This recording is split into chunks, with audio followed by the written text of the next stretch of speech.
On est très heureux, John, Marc et moi, de nous retrouver encore une fois parmi vous ce matin. Nous sommes à l'Église Emmanuel depuis 22 ans. Et nous avons été assez assidus à l'école des adultes, à l'école du dimanche des adultes, depuis ces 22 ans-là. Ce qui est particulier aujourd'hui, c'est que moi, je suis pour la première fois de ce côté-ci de la salle. Bon. S'il vous plaît, soyez indulgents. Je dois beaucoup de remerciements, premièrement, à mon Seigneur et Sauveur, qui m'a encouragé sur cette voie-là. Joe, Marc m'ont beaucoup encouragé.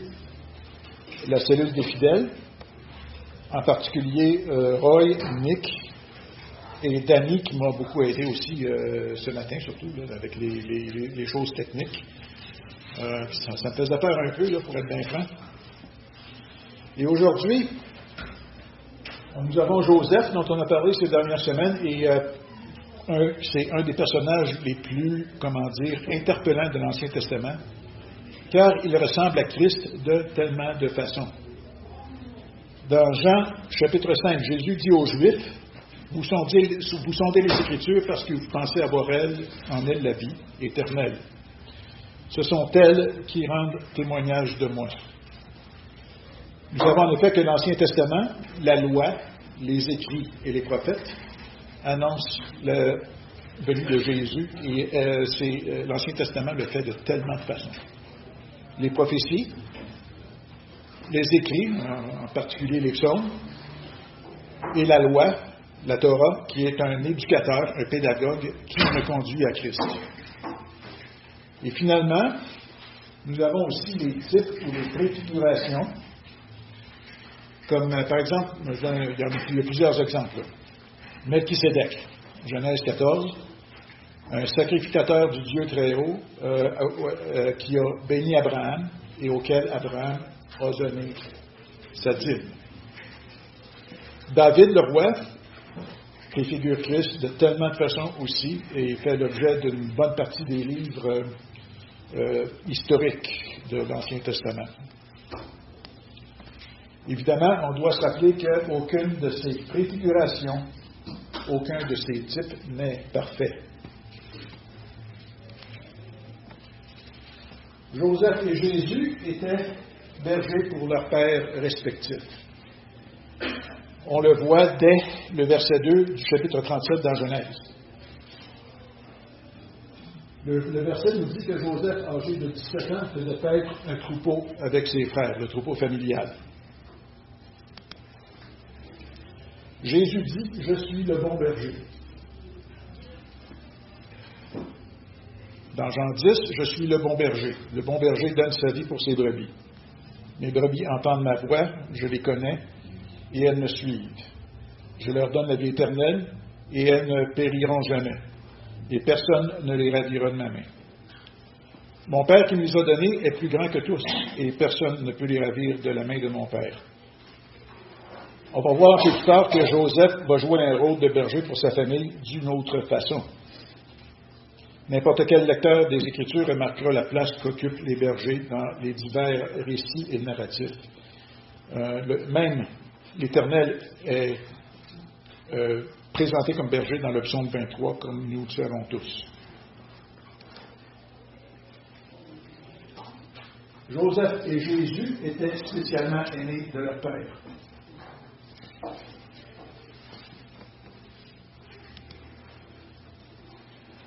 Alors, le verset 3, chapitre 37, nous dit qu'Israël aimait Joseph plus que ses autres fils, parce qu'il l'avait eu dans sa vieillesse, et lui fit une tunique de plusieurs couleurs. L'hébreu ici, Ketonet Passim, c'est traduit de diverses façons, tunique de plusieurs couleurs, une tunique à manches longues, d'accord? Mais ce dont il s'agit ici, c'est une tunique princière. D'ailleurs, ces deux mots hébreux-là, le seul autre endroit où on les voit dans l'Ancien Testament, c'est dans 2 Samuel 13, lors de l'épisode du viol de Tamar, la fille de David, par son demi-frère Amnon. D'accord?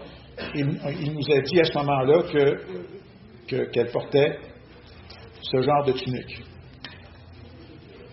Ceci peut suggérer que Joseph avait le statut de premier-né aux yeux de Jacob, Ruben l'ayant perdu à cause de son inconduite passée. Là, on l'a vu durant ces dernières semaines. Plus tard, au chapitre 48, on verra que Jacob bénit spécialement les deux fils de Joseph, Éphraïm et Manassé, et les adopte pour lui-même. Ceci est très important, comme pour assurer une double portion d'héritage pour Joseph. Qui dit une double portion d'héritage, dit un statut de premier-né. D'accord? Judas va obtenir une proéminence pendant cette bénédiction-là, mais tout suggère ici que Joseph avait, en quelque sorte, un statut de premier-né.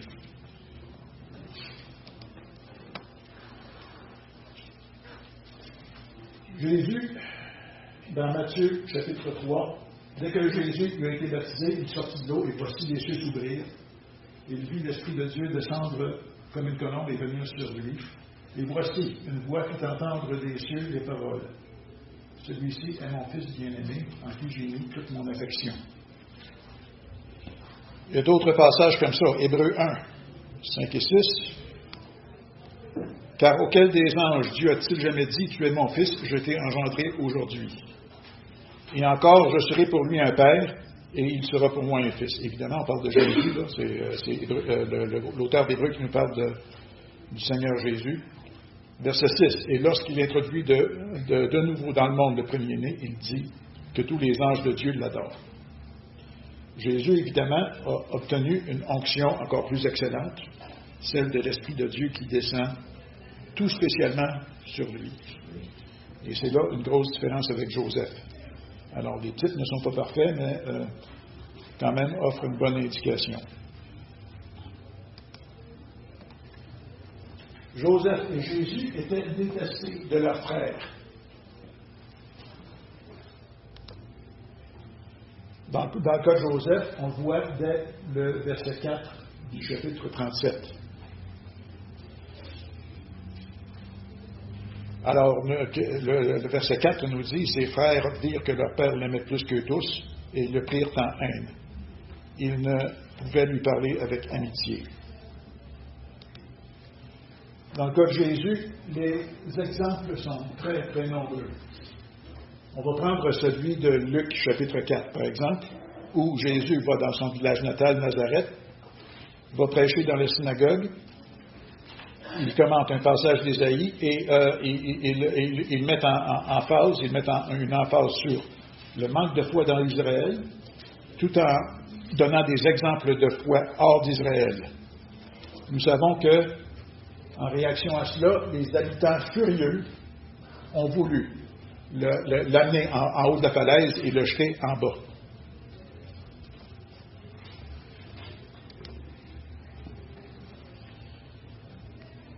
Joseph et Jésus ont été envoyés de leur père. On le voit ici, Genèse chapitre 37, verset 12 à 14. On voit que les frères se trouvent à Sichem pour faire un troupeau familial, et Jacob envoie Joseph vers ses frères pour avoir des nouvelles. On pourrait se poser la question ici. Qu'est-ce qu'on peut penser du fait que Jacob l'envoie auprès de ses frères qui sont pris d'une envie meurtrière envers lui? Mais ça, c'est une discussion pour un autre jour.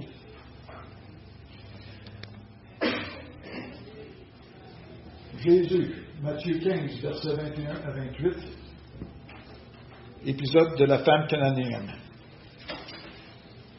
Verset 21 ici, Jésus étant parti de là, se retira dans le territoire de Tyr et de Sidon. Et voici une femme cananéenne qui venait de ces contrées qui lui cria « Aie pitié de moi, Seigneur, fils de David, ma fille est cruellement tourmentée par le démon. » Il ne lui répondit pas un mot. Et ses disciples s'approchèrent et lui dirent avec insistance « Renvoie-la, car elle crie derrière nous. » Il répondit « Je n'ai été envoyé qu'aux brebis perdues de la maison d'Israël. » Mais elle vint se prosterner devant lui, disant « Seigneur, secours-moi. » Il répondit « Il n'est pas bien de prendre le pain des enfants et de le jeter aux petits chiens. » Oui, Seigneur, dit-elle, mais les petits chiens mangent les miettes qui tombent de la table de leur maître. Alors Jésus lui dit, femme, ta foi est grande, qu'il te soit fait comme tu veux. Et alors même, sa fille fut guérie. On voit là un très bel exemple. Une païenne qui, par la foi, franchit le mur épais, le gouffre infranchissable entre gentils et juifs de l'époque. D'accord? Et tous les commentateurs vous diront que il n'y a pas plus grande séparation, plus grand gouffre entre juifs et païens. Et elle franchit ce mur infranchissable entre juifs et païens par la foi. Et c'est de la même façon que nous le faisons. On a complété contre Joseph et Jésus. Genèse 37, versets 19 et 20. Évidemment, ils sont pris d'une envie et d'une jalousie carrément meurtrière. Les frères de Joseph sentaient vraisemblablement en eux-mêmes que les rêves de Joseph, dont on a parlé dans ces dernières semaines, avaient un ton prophétique. De là vient leur envie, jalousie et hostilité. Sinon, pourquoi sentiraient-ils autant de haine? Et auraient-ils envie de le tuer? Il aurait pu dire, bon, c'est juste un petit fou, là, mais on va le laisser tranquille. Mais non, ça va bien au-delà de ça. Au verset 19, ils se dirent l'un à l'autre, voici le faiseur de songes qui arrive. Venez maintenant, tuons-le et jetons-le dans une des cisternes. Nous dirons qu'une bête féroce l'a dévoré et nous verrons ce que deviendront ces songes.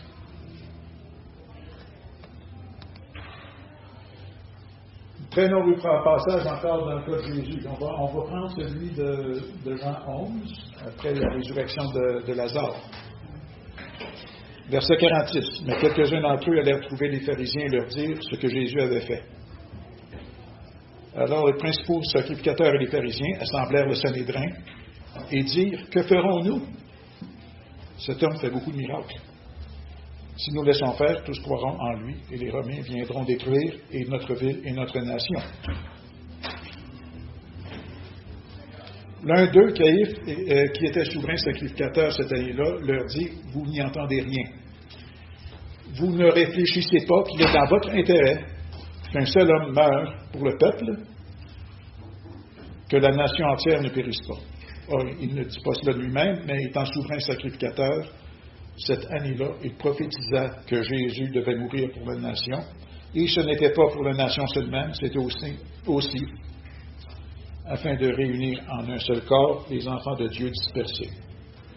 Dès ce jour, ils résolurent de le faire mourir.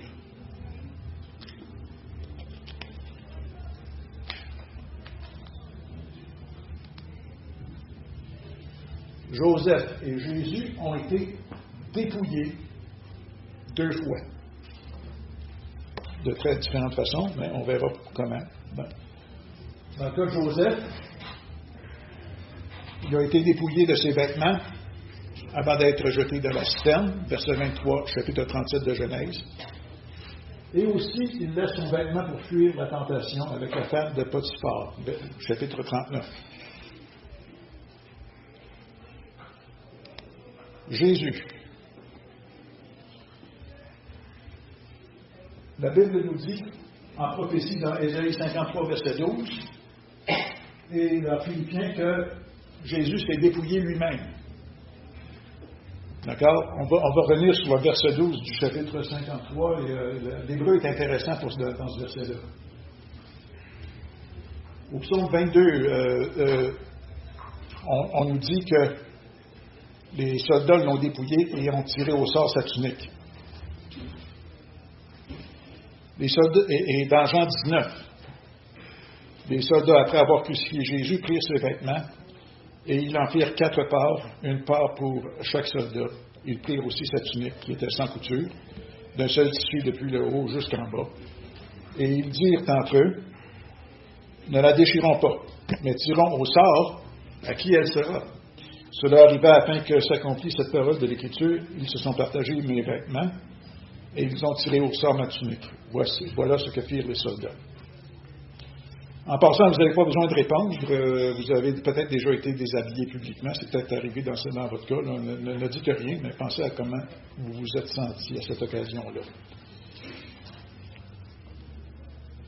Ça ne devait pas être le fun. Joseph et Jésus ont été vendus.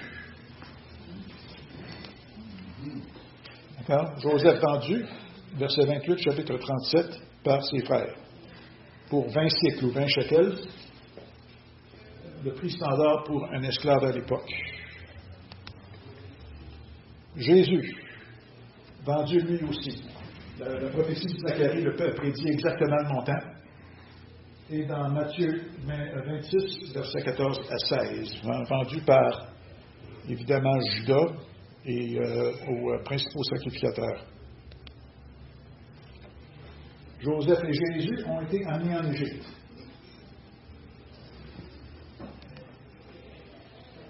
Joseph, une fois vendu, a été amené en Égypte par les marchands madianites, verset 36 de Genèse 37. Verset 36 dit, les Madianites le vendirent en Égypte à Potiphar, officier de Pharaon, chef des gardes. Jésus, une fois né, a été en danger par le roi Hérode, et c'est pour ça que l'ange est apparu à Joseph, son père, et lui a averti d'amener sa famille en Égypte. Verset 12, puis, divinement averti en songe de ne pas retourner vers Hérode, ils regagnèrent leur pays par un autre chemin. Parlant des images, Matthieu 2, lorsqu'ils furent partis, voici un ange du Seigneur apparu en songe à Joseph, et dit, lève-toi, prends le petit enfant et sa mère, fuis en Égypte, et reste-y jusqu'à ce que je te parle, car Hérode cherchera le petit enfant pour le faire périr.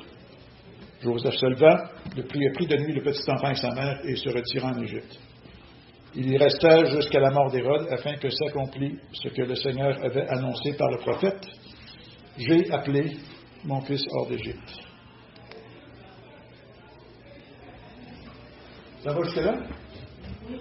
Beaucoup de parallèles, d'accord, et allez voir ce qui s'en vient. La meilleure est pour la fin. Joseph et Jésus ont été tentés et ont résisté à la tentation.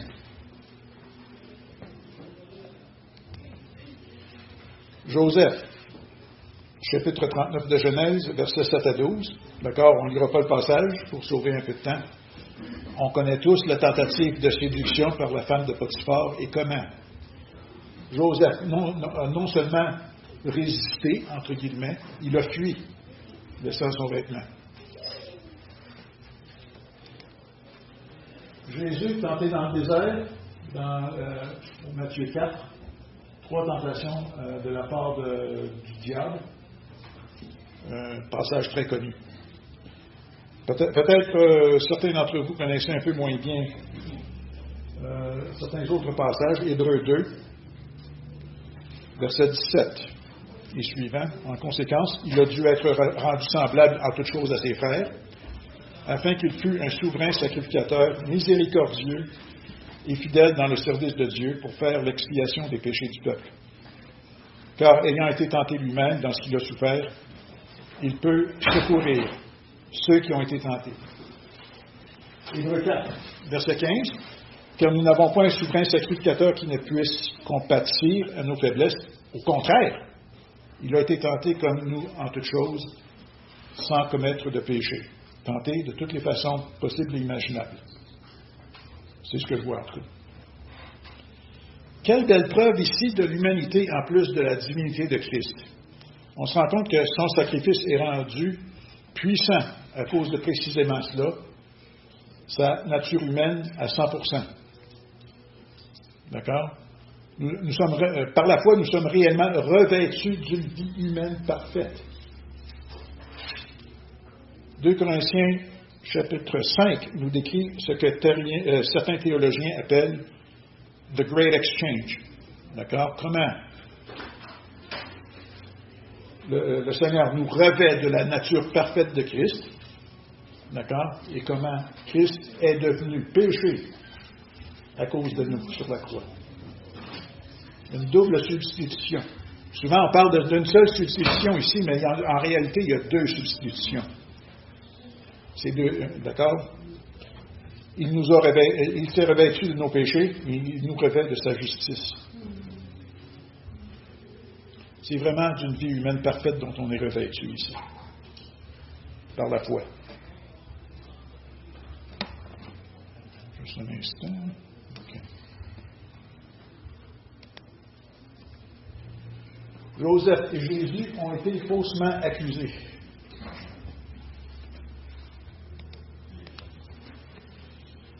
Dans le cas de Joseph, on voit ça, chapitre 39, versets 16 à 18. D'accord? Et elle posa le vêtement de Joseph à côté d'elle jusqu'à ce que son maître rentrât à la maison. Alors, elle lui parla ainsi. L'esclave hébreu que tu nous as amené est venu vers moi pour se jouer de moi. Et comme j'ai élevé la voix et que j'ai crié, il a laissé son vêtement à côté de moi. Il s'est enfui dehors. Jésus, Matthieu 26, à partir du verset 59. Les principaux sacrificateurs et tout le Sanhédrin cherchaient quelques faux témoignages contre Jésus, suffisants pour le faire mourir, mais ils n'en trouvèrent point. Quoique plusieurs faux témoins se fussent présentés. Enfin, il en vint deux qui dirent, « Celui-là a dit, je puis détruire le temple de Dieu et le reconstruire en 3 jours. » Le souverain sacrificateur se leva et lui dit, « Ne réponds-tu rien? Qu'est-ce que ces hommes déposent contre toi? » Jésus garde le silence.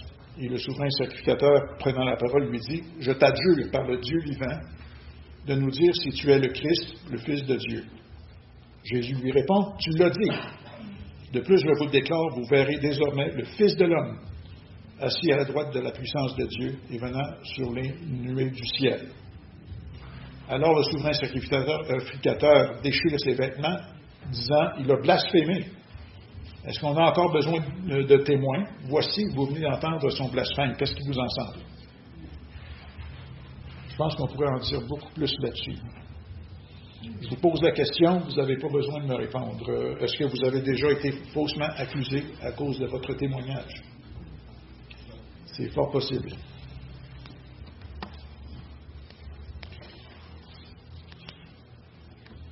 Joseph et Jésus ont été liés. On le voit au chapitre 39, verset 20, dans la prison royale, dans le cas de Joseph. Dans le cas de Jésus, Matthieu 27, versets 1 et 2, dès que le matin fut venu, tous les principaux sacrificateurs et les anciens du peuple tinrent conseil contre Jésus pour le faire mourir. Après l'avoir lié, ils l'emmenèrent et le livrèrent à Ponce Pilate, le gouverneur. Joseph et Jésus ont été avec soit deux autres prisonniers ou soit 2 autres condamnés. Très intéressant ici. Dans le cas de Joseph, Genèse chapitre 40, avec le chef des échansons et le chef des panetiers, il interprète le rêve exactement. Tout arrive selon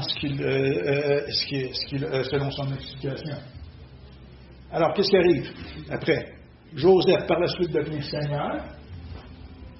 Le chef des échansons est sauvé. Et le chef des panetiers est exécuté. Exactement.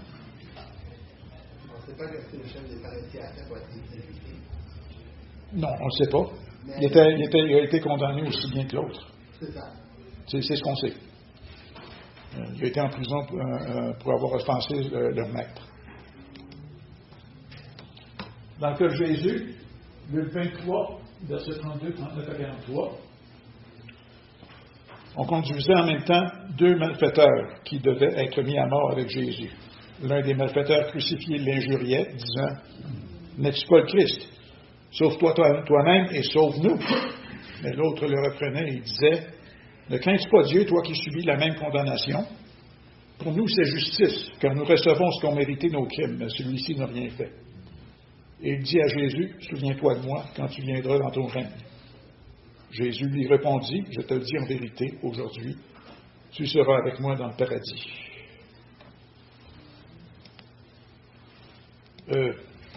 Attends un peu, là. Romains 1, verset 1 à 4, nous dit que Jésus a été proclamé Fils de Dieu par sa résurrection. D'accord? Il est condamné à sa droite et sauvé, celui qui est à sa gauche est condamné. Est-ce que ça va? Est-ce que c'est. J'espère que c'est assez clair.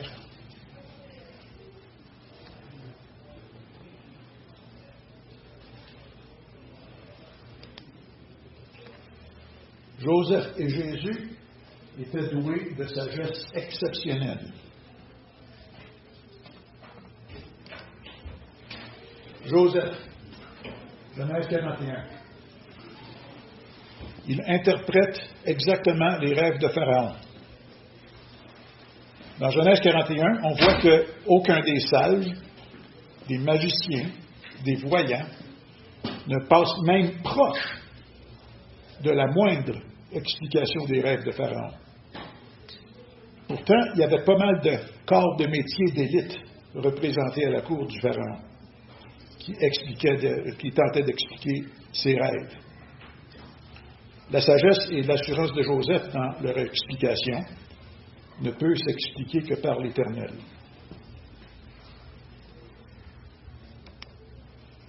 Jésus. 1 Corinthiens chapitre 1, dans Proverbe 8 pour commencer. Vous allez entendre, Proverbe 8.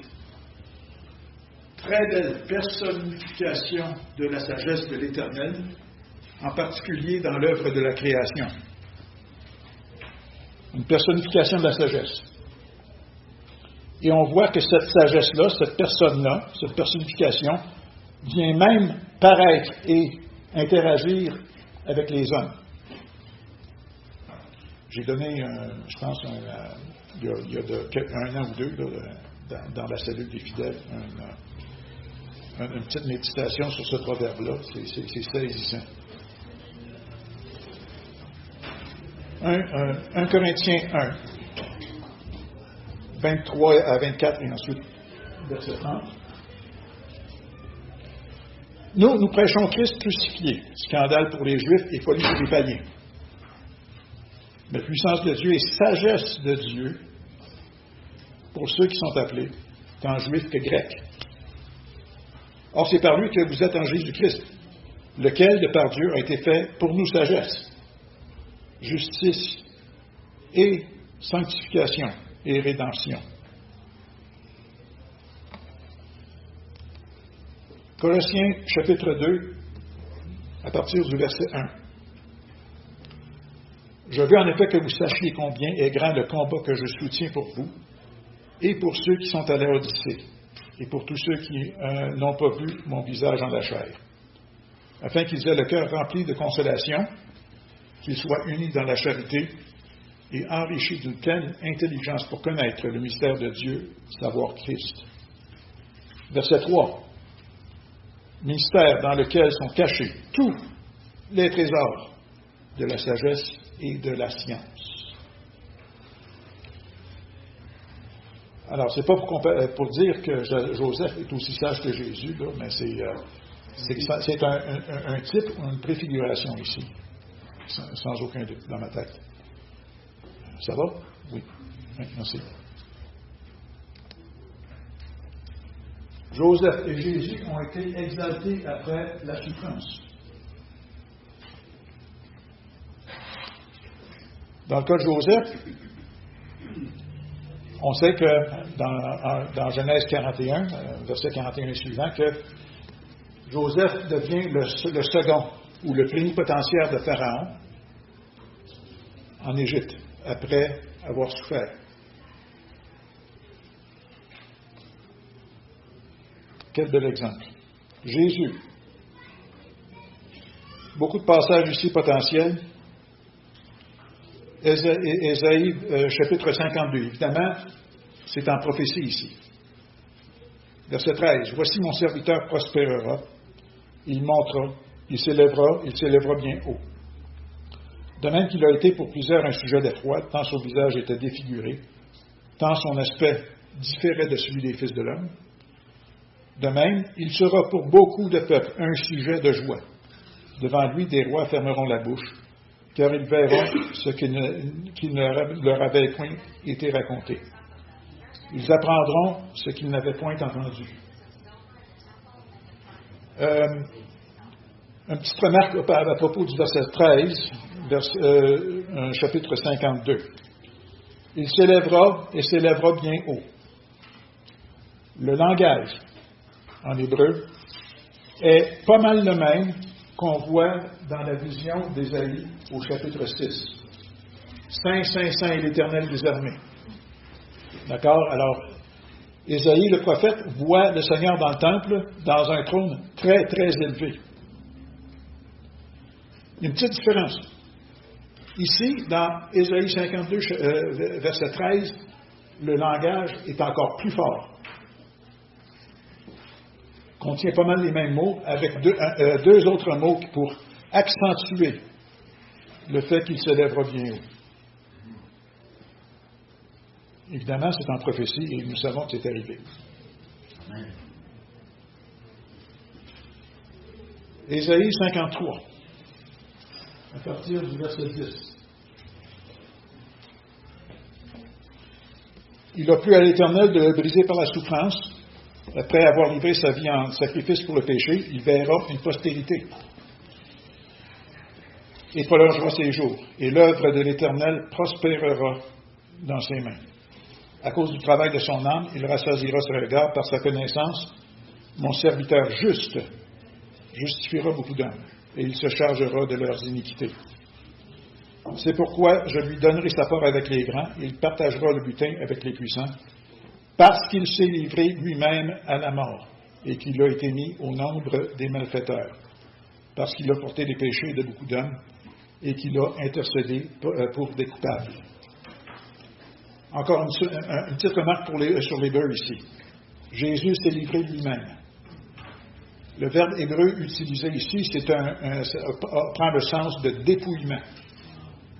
D'accord? Et le ton du verbe est causatif. D'accord? Ce ne fut pas un accident dont il a été victime. Il a été réfléchi, délibéré. OK? En anglais, on dirait « he made it happen ». D'accord? C'est le ton causatif. OK? Alors, si Jésus n'est pas une pauvre victime, il s'est livré lui-même pour nous. Et c'est aussi de là, j'en suis persuadé que Paul, il avait ça en tête quand il dit que Christ, dans Philippiens, il dit Christ s'est dépouillé lui-même. Yeah. D'accord? C'est pas un accident. Jésus n'est pas une victime. Oui? Juste une question comme ça. Pour moi, Isaïe 53, c'est dans l'Ancien Testament, c'est pour les Juifs. Quand ils lisent ça, qu'est-ce que c'est pas nous autres aussi, hein? Oui, ben oui, c'est sûr. Mais quand eux lisent ça, j'ai la misère à comprendre qu'ils ne voient pas Jésus dans ça. Bon. Je pense que un de leurs arguments, premièrement, c'est pour plusieurs d'entre eux, c'est un chapitre interdit. OK? Je regarde sur YouTube beaucoup de débats là, entre juifs et chrétiens ou de juifs messianiques. Et pour d'autres d'entre eux, ils pensent que c'est Israël qui a été livré pour la rédemption des nations. Ce qui n'a aucun sens, évidemment. Là, on n'aura pas le temps de discuter tous ces points-là maintenant, mais ça ne suit pas le texte. Ouais. Alors, c'est ça. Joseph, et on continue. Ça va jusque-là? Oui, Yves. Joseph et Jésus furent mariés ou seront mariés hors de la nation d'Israël. Dans le cas de Joseph, Genèse 41 nous dit que Pharaon lui donne pour femme Asnath, fille de Potiphéra, un prêtre égyptien de la ville d'An. Dans le cas de Jésus, Paul nous dit dans 2 Corinthiens, chapitre 11, Ah, si vous pouviez supporter de ma part un peu de folie, mais vous me supportez. Car je suis jaloux de vous d'une jalousie de Dieu, parce que je vous ai fiancé à un seul époux, pour vous présenter à Christ, comme une vierge pure. L'Église de Corinthe était en forte majorité une Église de gentils. D'accord? Et on sait que dans Apocalypse, par exemple, si vous lisez le chapitre 19, nous avons les noces de l'agneau où l'Église sera mariée à Christ.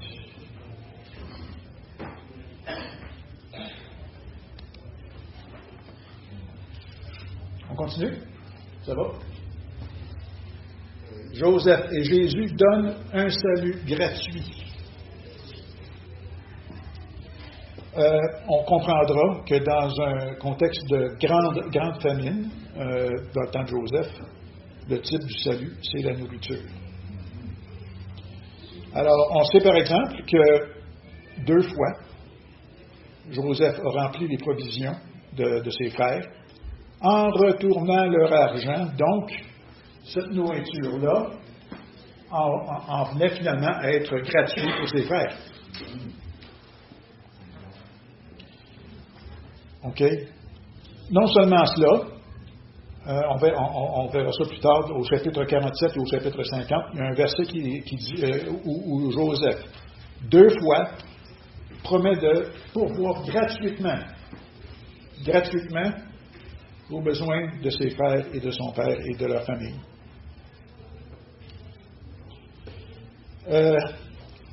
Il y a ici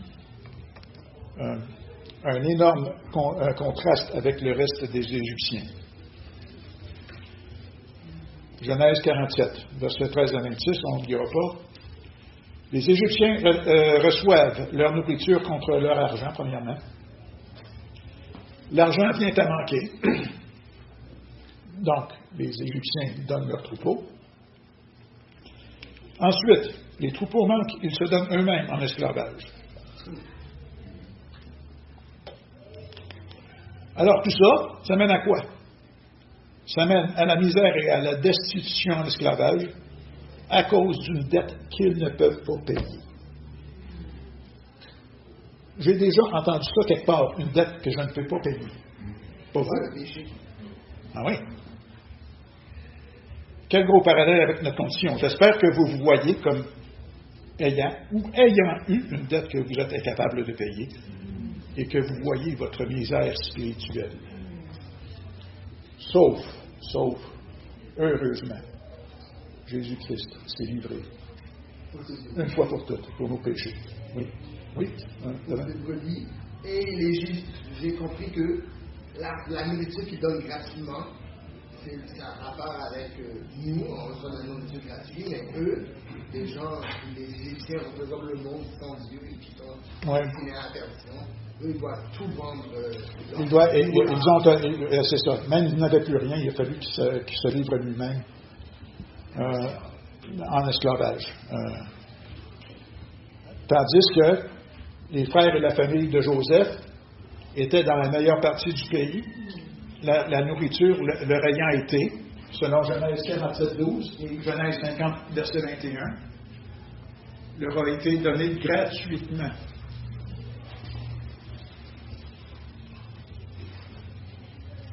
Gros contraste ici. Quelle belle préfiguration du salut. Dans le cas de Jésus, on connaît les versets qui s'appliquent, d'accord? Car le salaire du péché, Romains 6, 23, c'est la mort. Le don gratuit de Dieu, c'est la vie éternelle en son Fils Jésus-Christ. Car c'est par la grâce que vous êtes sauvés, par le moyen de la foi. Cela ne vient pas de vous, c'est le don de Dieu. Ce n'est point par les œuvres, afin que personne ne se glorifie. C'est ça? Alors, ceux qui ont fait de l'évangélisation l'été dernier, je pense qu'on a appris ces versets par cœur, si je me souviens bien. Joseph et Jésus mettent leurs frères à dure épreuve. Ici, on doit comprendre. Les frères de Joseph, c'est sa famille à lui, ses frères et son père. D'accord? Surtout ses frères. Les frères de Jésus sont les Israélites. OK? Et on verra pourquoi.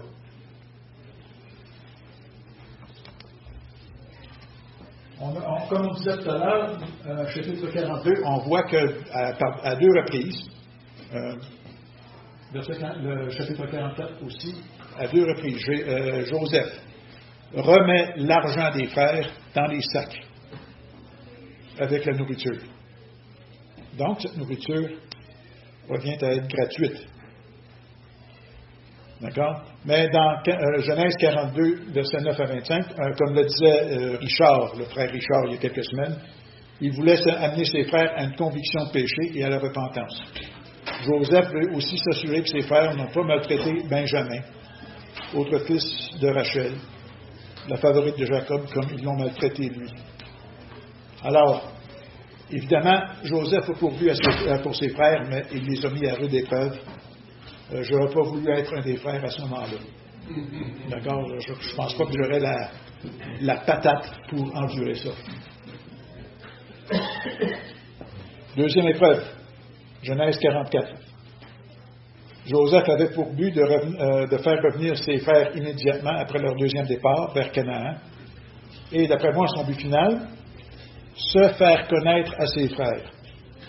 Très vraisemblable, car au chapitre 43, juste avant, ce qu'on voit, c'est que pour leur repas ensemble, Joseph fait asseoir ses frères dans l'ordre exact de leur naissance, démontrant que lui, il les connaissait. Et au chapitre 44 et 45, Joseph se fait connaître à eux autres. On va voir ça un peu plus loin.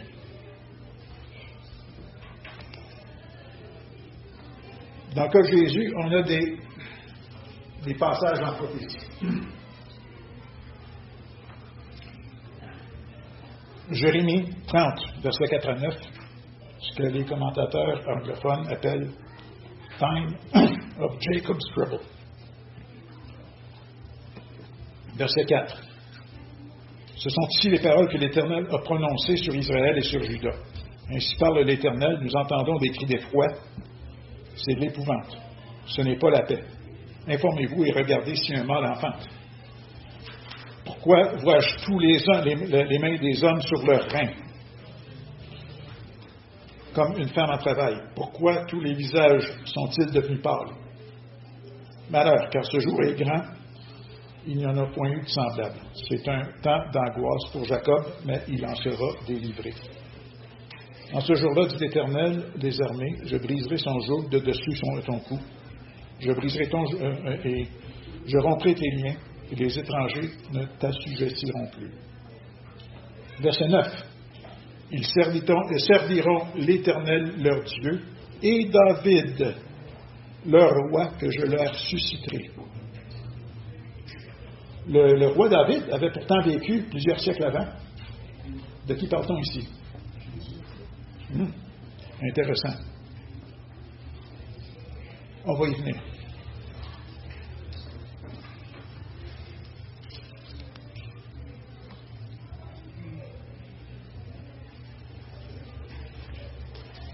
Pardonne. Joseph et Jésus pardonnent à ceux qui l'ont maltraité.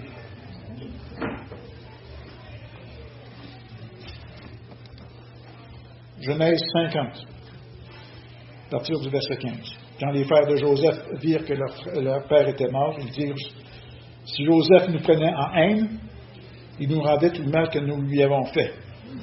Il fit dire à Joseph, ton père a donné cet ordre avant de mourir. Vous parlerez ainsi à Joseph. Oh, pardonne le crime de tes frères et leurs péchés, car ils t'ont fait du mal. Pardonne maintenant le péché des serviteurs du Dieu de ton père. Joseph pleura en entendant ces paroles. Ses frères vinrent eux-mêmes se prosterner devant lui et dire, nous sommes tes serviteurs. Verset 19, Joseph leur dit, soyez sans crainte, car suis-je à la place de Dieu? Vous aviez médité de me faire du mal, Dieu l'a changé en bien, pour accomplir ce qui arrive aujourd'hui, pour sauver la vie à un peuple nombreux. Donc, soyez sans crainte, je vous entretiendrai, vous et vos enfants, et les consolant en parlant à leur cœur. Passage bien connu dans le cas de Jésus, Luc 23, versets 33 et 34. Jésus sur la croix demande au Père de pardonner à ceux qui l'ont maltraité. D'accord? Je ne dirai pas. Je pense que ma voix commence à faillir. Je vais prendre un peu d'eau. Conseil numéro 1 pour un orateur, j'imagine.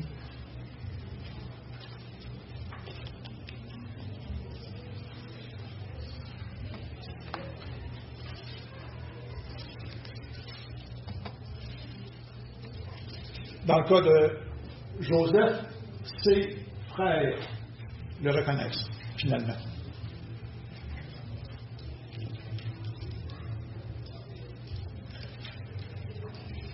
Ça occupe le passage de Genèse, chapitre 45. Joseph se fait connaître à eux après une dure épreuve.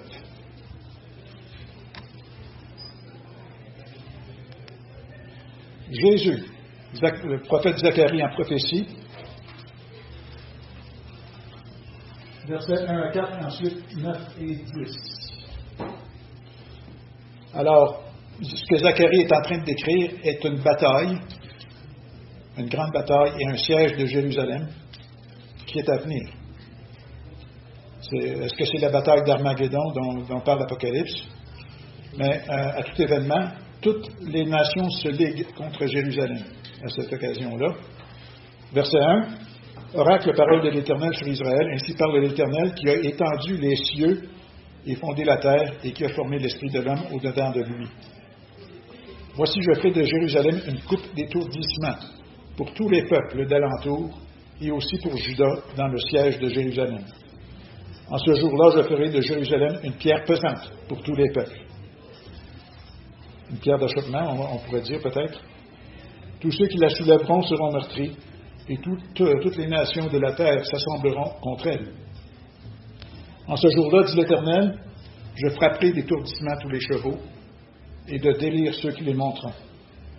Mais j'aurai les yeux ouverts sur la maison de Juda quand je frapperai tous les chevaux des peuples. On continue au verset 9. En ce jour-là, je m'efforcerai de détruire toutes les nations qui viendront contre Jérusalem. Alors je répandrai sur la maison de David et sur les habitants de Jérusalem un esprit de grâce et de supplication. Et ils tourneront les regards vers moi, celui qu'ils ont percé.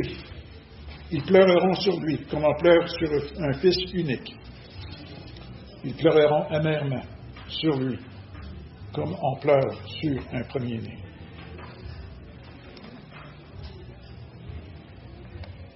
Jésus, dans le cas de Jésus, Romains 11, versets 25 à 29. Je sais que Nick va en parler, et d'accord, et puis je pense qu'il va être, lui et moi, on est pas mal d'accord. Il va en parler dans sa série dans Romains. Et peut-être aussi, on va prêcher sur Zacharie dans cet été, quand on va faire certains prophètes mineurs. Verset 25, Romains 11. Car je ne veux pas, frères, que vous ignoriez ce mystère, afin que vous ne vous regardiez point comme sages. C'est qu'une partie d'Israël est tombée dans l'endurcissement jusqu'à ce que la totalité des païens soit entrée. Et ainsi, tout Israël sera sauvé. Selon qu'il est écrit, le libérateur viendra de Sion, et il détournera Jacob de ses impiétés. Et ce sera mon alliance avec eux lorsque j'ôterai leurs péchés. En ce qui concerne l'Évangile, ils sont ennemis à cause de vous. Mais en ce qui concerne l'élection, ils sont aimés à cause de leur Père. Car Dieu ne se repent pas de ses dons et de son appel. C'est ça. C'est avec ça que je veux conclure, frères et sœurs. Merci beaucoup de m'avoir supporté pendant ce temps-là. C'est merveilleux. La parole de Dieu est absolument merveilleuse. De toutes les façons dont elle annonce ce qui doit arriver et comment elle pointe vers notre seule espérance, Jésus. D'accord? Et puis, je vous remercie beaucoup.